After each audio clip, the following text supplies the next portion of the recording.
Hello, everybody, and Merry Christmas from Delusion Dispeller. I just started watching a video by Frank Ruzcek. Well, not by him, but an interview of him regarding the whole Watts murder situation of his daughter and grandchildren. I just wanted to comment on some things, and I'm sure some people will come on and say, "Oh, we've heard it all before. Why are you telling us what we've already read? Why are you saying what we've already watched on the videos?" Because I just watched it, I guess, and I just felt like talking about it. And since it's a free country, and I have a right to say what I want to say, I'm gonna say it. So that's why. All right. So first of all, I want to talk about some of the things that Frank had to say on his interview. I want to preface all of this by saying, of all the people that I have heard on this case, all the people that have been interviewed that I've heard the interviews of, Frank Ruzcek is the one that I believe the most. I find his information to be very factual, very heartfelt, and I just plain believe the guy. I could see me sitting down and chatting with the guy about stuff. He seems very easy to get along with, very kind, compassionate, and very down to earth, and not at all somebody that you would feel like intimidated by or like he was standoffish. I felt more standoffishness and more, I guess, intimidation from Shanann's mom and Chris's mom than either of the two husbands involved. So I want to say that right off the bat. I trust what Frank is saying to be the truth. So, that being said, I want to talk about some of the things that I heard Frank say and give some opinions or comments or views on what I heard. Yeah, I know I said I was done with the case, but there's something about this case that just really intrigues me, and I can't stop thinking about those little girls, or Shanann, or the whole situation, or Chris's weird behaviors, or Nicole Kessinger. The whole thing, it just gripped me, and it's not letting go yet. So as long as it's not letting go and things jump out at me, I'm going to talk about it. And maybe you can chat with me. We kind of sort through feelings, and I don't know if I'm ever going to get closure on it. It feels like an ongoing thing that, like, years from now, things are going to be popping up, and I'll be like, oh, wow, really? And I might still talk about it then if I'm still on YouTube or Facebook by then. I'll be a ripe old lady by then, but who knows? Anyway, so Frank mentioned that Chris may have resented the girls possibly because they always wanted their mother. They didn't, he said that they sometimes would call out daddy, daddy, like if their mom disciplined them. But he said for the most part, like when he was in the airport with the daughters, with the granddaughters, sorry, that they were calling for their mom. And he thought maybe Chris could have had some resentful feelings about that. The interesting thing was when he talked about that. Do you remember the video where Dieter was in the video and she turns around and says, "Don't choke him, Chris." And he's like, "I'm just lifting up his little head," or whatever he said. And she said, "Oh, Dieter just misses his mommy." Do you remember Chris's response? He's like, "Yeah, he does." Like, yeah, it's true. And it was kind of like he was admitting that everybody wanted Shanann and not him. The girls apparently cried out for their mom. The dog even preferred the mom. Yet what we heard flying around the internet at the time was, "Oh, Chris just adores that dog. That is Chris's dog." I never saw that in any of the video footage that Chris was bonding with that dog, ever. And all I saw when I did see him with the dog or heard was him yelling at the dog and then him with his hand around the dog's neck 3 times in that video and looking kind of over, not really looking at Shanann, but there was just this aura about him like she's next. And I've been saying that for a while. I saw that very loud and clear in that video. So it would not surprise me if there was resentment there. Would also not surprise me if Nicole Kessinger was feeding that resentment and saying, "Oh, Chris, don't you miss your bachelor days? Don't you miss before you had kids? And, think of how much fun we have when we're together, Chris. All the awesome things that we do and how that just really, you know, floats your boat, for lack of a better term. And, wouldn't you rather have this than I could picture that. I could picture it. I'm not saying that's what happened. That's just my speculation, again, my imagination going there. Frank also said that Shanann and her mom butted heads quite a bit. They were both feisty Italian women. I get that. My mom is Italian. I'm Italian. I do not get along with my mom for the most part. She gets along better with my grandkids than she does me. Because my mom is very particular about how she wants things done, and I am very rebellious to my mom's idea of how she wants things done. So I totally could see that. I could see where, I'm going to go and stay with my stepdad or my dad if my dad and mom were still married, and I could get along fine with my dad, but my mom and I would have been, just button heads all the time. I wouldn't do the dishes the way she did them, or I wouldn't clean the house the way she would want it clean, or I didn't dress the way that she thought I should dress. I went through that when I went and visited my mom. She was always fussing with my hair and, you need to straighten your hair. Don't you do your hair? Don't you, here, just take a straightener. I'll show you how, fussing with me. And moms do that sometimes, but Italian moms, in my opinion, not to be like prejudicial or anything, Italian moms are very particular about things. They just are. I think a lot of Italian moms are very image conscious, and I'm not as much as my mom is. No way. So I could see Shanann button heads with her mom. That totally made sense to me, like I said. Um, and I remember Frank saying that he asked Shanann when they were going to stay with Chris and Shanann and the girls were going to stay with them or have them come and stay or whichever it was for a couple weeks, and it turned into like 5 weeks or whatever. And Shanann was like, well, we're going to try this. We're going to come and stay with you guys for longer this time. And he asked her, are you sure you can handle your mom for that long? Yeah, that resonated with me because I would have felt the same way. And I'm thinking about also my daughter. My eldest daughter is 33 years old. And we butt heads because we're in some ways a lot alike. I'm more like my youngest daughter's more like me than my eldest one is. But sometimes my eldest daughter can get kind of bossy, kind of like Shanann probably was sometimes with her mom. They butt heads like two, nanny goats banging heads together. I totally could get that too from the mother-daughter angle of my own daughter and myself. My daughter's bossy. She's a micromanager. She keeps things running. I relied on her a lot when I had my children, probably more than I should have. But she even now is very much the in control, in charge, very disciplined mom compared to me. I'm very laid back compared to my daughter Carol. She's very, very strict with her stepson, and I was not strict with my children. And if I was, it wasn't consistent strictness. I didn't know how to be a mom. They didn't come with an instruction manual, and I did the best I could. I really didn't do terrible with most of my children. I didn't know how to handle one of my children because she was a lot like me. That would be Anna. She's the one that the girls will say, she's most like you, Mom. That's why you and her don't get along. Anna's very, very set in her ways, very headstrong, just like me. So you can imagine there are times that Anna and I don't see eye to eye at all. And she is the one I guess, the most disconnected from of all of my daughters because she is so much like me. That's just how it is.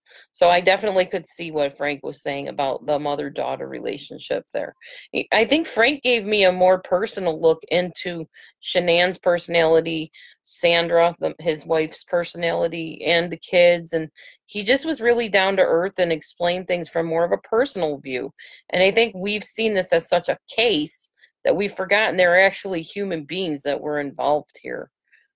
So I think it's good that I'm coming at it from this angle of talking about what Frank had to share. All right. He mentioned, and this is all over the place. This is not in any certain order, by the way, because I don't have that kind of time to sit and organize everything. So forgive me if it's not orderly. Anyway, so he was talking about how, hang on a second.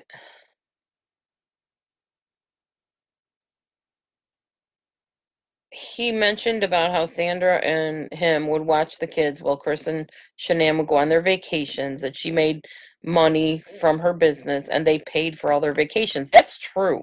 MLMs do that. Now, my ex-husband and I, when we were in MLMs, we never made it to the top level where you could go on those vacations, but we used to watch the videos that they would send us, where the higher up people that were like really big in the business could go on these vacation trips, and they'd go to seminars once they went to these different places where the vacations were. And of course, they would promote whatever the product was, in this case, Thrive, but there's all kinds of MLMs out there that do this. Even Amway, I think, used to do that. Mary Kay is a big one for like the trips and the automobiles that you can win or earn. I mean, not really win, but earn. That's typical of MLMs. That was nothing out of the ordinary at all. So the grandparents watched the grandkids while Chris and Shanann took their trips. That's pretty normal for MLMs, I think. He mentioned that Shanann had lupus, fibro, migraines. I remember watching a video recently where the person said, "Oh, Shanann never had lupus. She made it all up." From what I'm hearing from Shanann's dad, who I said I believe inherently, I mean, I really believe he's telling the truth, that Shanann always had illnesses, and until she was an adult and moved away to North Carolina, she got diagnosed finally. Hey, you got lupus. That's why you've been sick. This is why you've had headaches. This is why you lack energy, because you have this thing called lupus. And I don't know much about lupus, so I won't go into all the details of that. But I found that interesting because basically that was what got her very interested in the whole Lavelle company was, hey, there's something here that can make me feel better. Who doesn't want to feel better when they feel like garbage? I know I do. And that's how I got into selling Celtec, super blue green algae. And I'll tell you, that stuff worked. My whole family took it. My husband took it at the time. I took it. My children took it. We did the same thing with Melaleuca. We drank Melaleuca tea. We used Melaleuca products. And we loved the stuff. We promoted it everywhere we went. Our friends got involved in it. We had a 30-person downline. When you believe in something and it works for you, you stop supporting the mainstream supermarkets and you order wholesale and you distribute it all over the place and you promote it all over the place because you believe in it. And that's what we did. So I get the whole Thrive idea. I get the whole Lavelle thing. I also know the pressure that was applied on them to make sure they promoted it, besides just promoting it because they believed in it. That's real typical of MLMs, like I said. So I guess they took the boost, and Frank and what's her name? Sandra also took it. Hey, Daniela, Merry Christmas. Happy New Year. Happy holidays. Um, so they both took the boost drink, and Frank said it really does help. So he still takes it apparently, because he said a friend of his drank Red Bull and actually had a heart attack. So he decided to go like this more natural way and try this natural stuff. Makes sense. Um, One thing that bothered me, and I really wanted to understand this, when Shanann called up her dad and said that she was pregnant, or told him somehow that she was pregnant, he said, I said to her, are you sure? What did he mean by that? Did he mean, are you sure you're pregnant, or are you sure you want to do this? Was he encouraging her to have an abortion? That's what I was wondering. That kind of bothered me when I heard the way he said, I asked her, are you sure? I know she had back problems and she had surgery on her neck because of the back spine problems that she had. But that just bothered me that a father would say that to his daughter, are you sure? Unless it meant, are you sure you're pregnant? It could have meant, are you sure you want to try to get pregnant again? Now that would make sense too.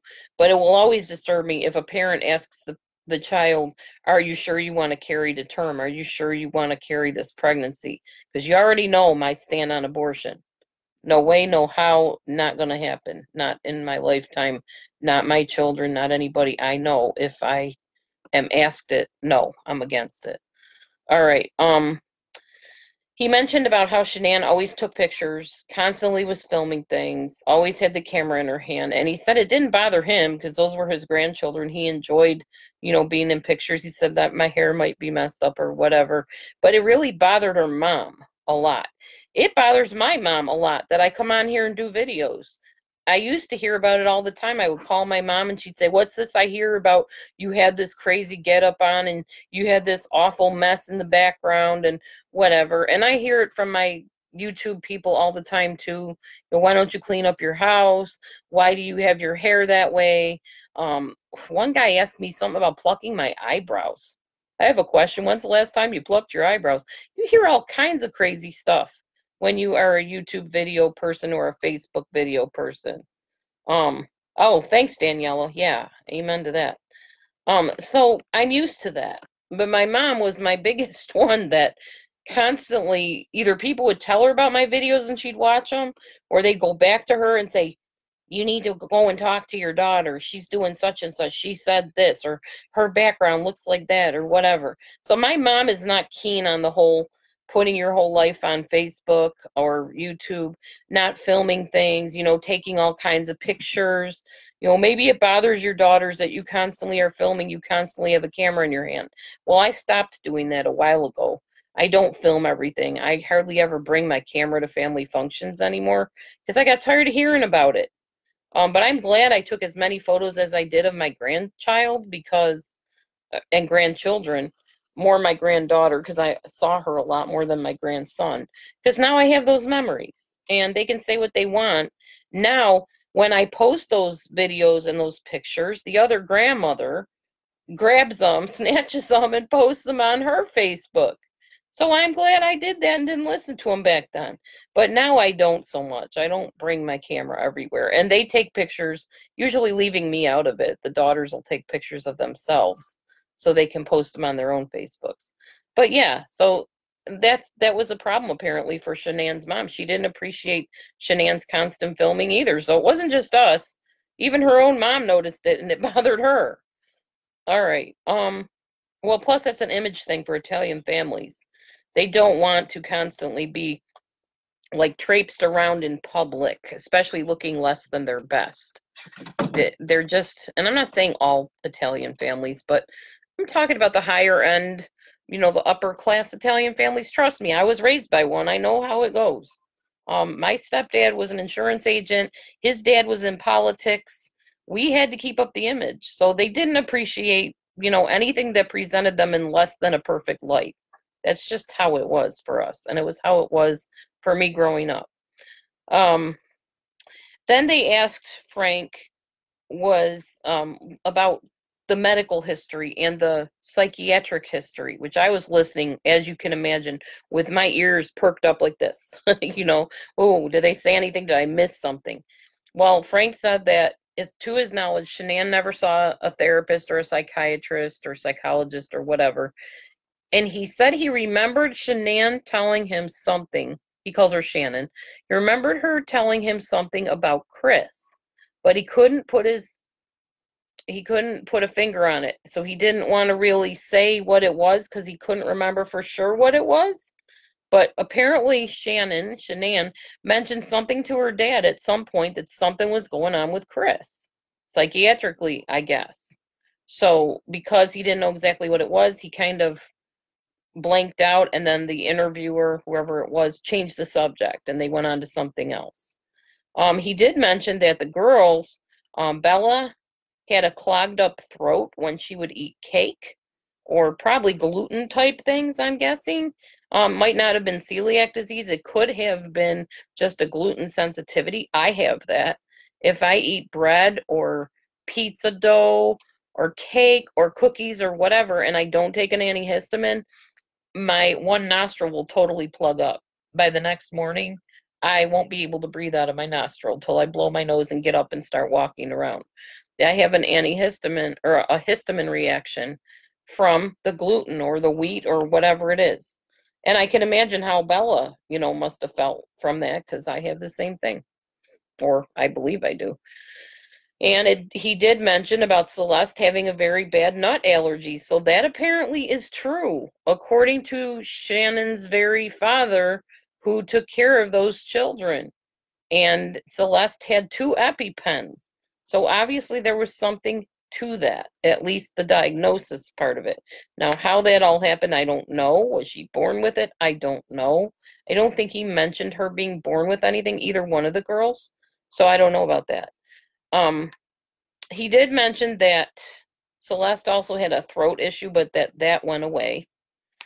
He mentioned that Chris's sister supposedly was at the house when Shanann and the daughters went missing, and Nico, of course, because Nico was part of Shanann. He said that he thought Chris's sister was supposedly at the house. I didn't catch that in any of the interviews either or the reviews. So that kind of made my ears perk up. He did say that Chris was getting sterner with the girls before the murder happened. Another thing I had not heard. Now, all of this is starting to add up. All these things that we did not hear originally.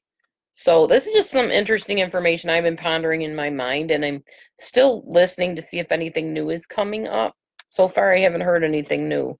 Pretty much all the same thing that everybody's going over. But these are just some things I heard from Frank that I wanted to mention just for the heck of it. Just something I've been thinking about. And I do want to welcome my new subscribers as well. Marion, Graydon Hose, I believe it is, Lisa, and Evan. Thanks for subscribing and joining my channel. I hope that you'll get some good insights and maybe some answers and some hope from my channel. Feel free to comment, as respectfully as possible, of course. Otherwise, I delete, block, report, whatever. But I do appreciate your comments as long as they're, constructive and decent. I welcome them. All right, anyhow, that's all I had to say. There's not really anybody in here other than I think Daniela and I have been here the whole time. And did you have anything you wanted to say, Daniela? I'm all ears. I'm open to hearing whatever you want to say. Other than that, I've been trying to take a nap because we had breakfast at my eldest daughter's house this morning. We had a game night last night, and now tonight we will do opening the gifts and having turkey and all the fixins at my second eldest daughter's house. It should be a good time for everybody, well, as good as it can be, with present company at times, as I'm the brunt of most of the jokes, and sometimes it gets annoying. But other than that, I'm looking forward to opening gifts and seeing people open the gifts that I made them and bought for them. So hopefully it won't be too chaotic and I'll actually get to see people open their gifts. Sometimes everybody's opening all at once and we don't get to see it, so that's kind of frustrating. Anyway, I guess that's it. Thanks for tuning in, and thank you to all of you future people that will be watching the channel. By the way, I'd like to know, just out of curiosity, because honestly, you guys see me more than my own children do. Do you like the red hair, or should I go back to black or brown hair? I won't go blonde. I can tell you that. My hair will not blonde because I will have to bleach out the color of my hair in order to do that, and I'm not about to do that with my hair because it will ruin my hair. So let me know. Stay red, or do you like the red, or do you want me to go with brown or black? Black is my natural hair color. I've had brown hair before, but do you like the red, or do you want me to switch it back? Anyway, that's it. So Daniela, you have a wonderful day, and everybody else have a Merry Christmas and a Happy New Year. And I'll probably be making a New Year video at some point and talking about, like, not necessarily resolutions, but decisions, because everybody knows when you make a resolution that it never sticks. And for me, I like things to stick. I'm a goal setter and a goal achiever. So I'll talk about my goals that I plan to actually stick to and have happen. One of the main ones will be to get rid of this and all this flubber here that I put on over the past few months and get down to a decent weight. But I have some other ones I'm thinking of and tossing around. Another goal is to buy a Shih Tzu dog at some point because I miss Maya so bad sometimes. I miss having that little face and giving her a bath and watching her act all crazy on the bed when she's trying to get dry. I miss all that. I want to have my Shih Tzu dog back. So my husband agrees. We both want the doggy back. Oh yeah, I colored my hair. Else I don't know if I can show you. You can kind of see the orangish tint to it, sort of. It seems like the color got my scalp more than the hair. And my daughters mentioned that there was still gray showing. I'm old. There's going to be gray. But it was cheap stuff. It was from the Dollar Tree. So it's not going to be perfect perfectly dyed. I also don't have the best water, so I had to use bottled water to pretty much rinse the dye out of my hair. So who knows? Maybe that had something to do with it. I don't know. They didn't like the job that I did on it, though.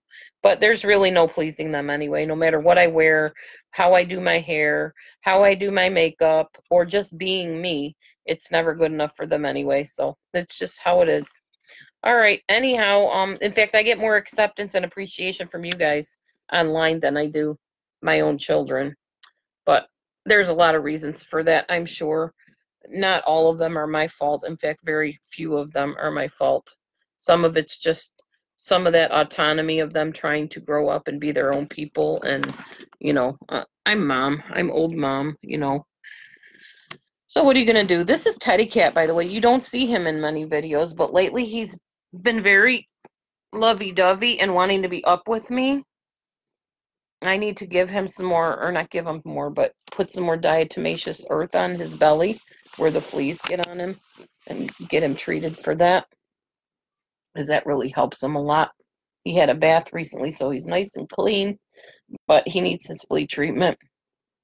I also need to get him some flea treatment, like internally, to get rid of the fleas on the inside or the worms or whatever they get. So that's my next step, is to treat him internally. Hi, whoever just popped into the room, say hi. If there's enough people that want to hang out, I'll make a longer video and stay in here. But if I just keep seeing it go back to one, there's no point. Like that. Whoever that was like, nope, I'm not hanging out. So we can just get her off of here because we don't want her doing this video. Okay, well, you made your decision. Anyway, Daniela, I'll see you on the next video, hopefully. And I'm going to get going for now. Maybe go and read some books or something. I don't know. I'll find something to do before tonight. And dinner is like at 5:30, so yeah, we'll be heading out in a couple hours. So everybody have a good one, and we'll see you on the next video. God bless. Bye.